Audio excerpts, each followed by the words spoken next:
nyambut gawe kanggo nglakokake kewajibanku, tanggung jawabku marang keluargaku. Anak-anakku wis gedhe lan kabutuhanku tambah akeh. Iki sing dak lakoni saben dina, aku seneng amarga mung iki sing bisa dak lakoni,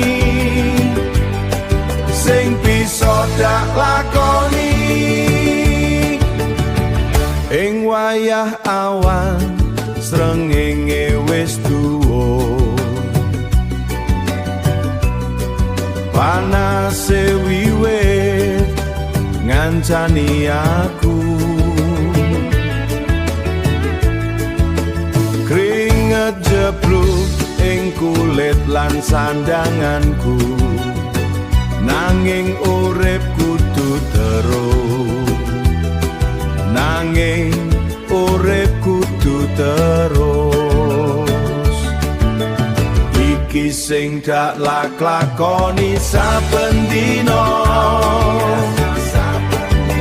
aku seneng amarga mung iki sing bisa dak lakoni, sing bisa dak lakoni. Aku mulih kerja sore, tenagaku wis entek.